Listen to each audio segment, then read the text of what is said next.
because it still feels like a dream. It all started in 2014. My mom just woke up out of the blues. I'm talking of my mom that gave birth to me, taught me hymn songs, drove me to church. She just said, Jesus Christ no longer exists. And she's now turning to Islam, and it's only Muhammad that is. She denied everything about Christianity, and the thing that gripped her, whatever came over her, was so strong that it culminated into her detaching relations with any Christian around her.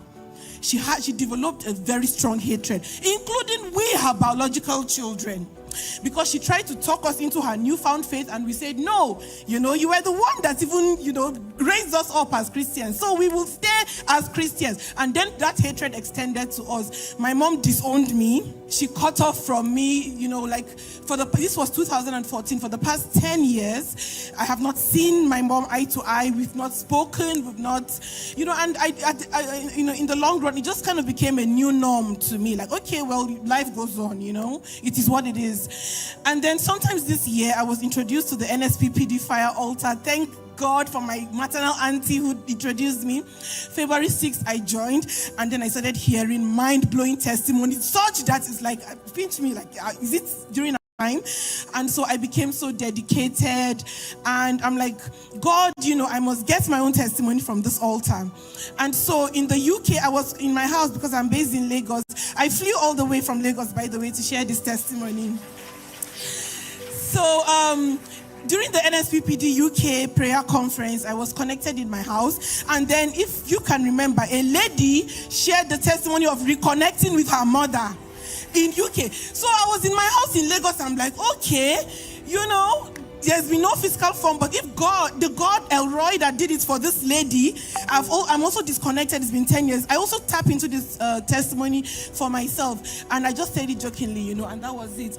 Not long ago, like 3 weeks ago, somebody from Ghana shared about reconnecting with her mother. And I'm like, okay, this is getting, God is passing a clear message, And I've heard of people saying, if Papa didn't mention their case, but just by them connecting through testimonies, they got the same miracle. And so I'm like, okay, so God, the third person that will testify of reconnecting with her mother will be me. And if that happens, I will come to NSPP, the altar, and testify. So this happened just last Saturday. I was in my house, and then I received the call. From the first hello, she called my name, I knew this was my mother.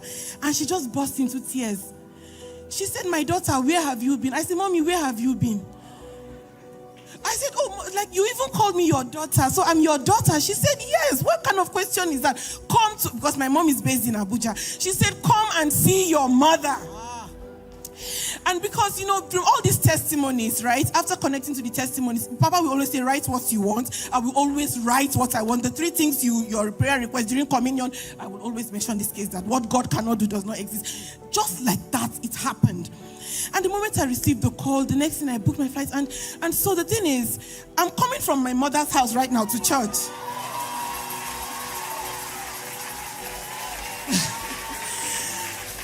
And the catch is that the woman who did not want to use her eye to see any Christian near her, who did not want to use her ear to see, my mom was the one that woke me 7 a.m. today. Baby girls, get ready and start going to church.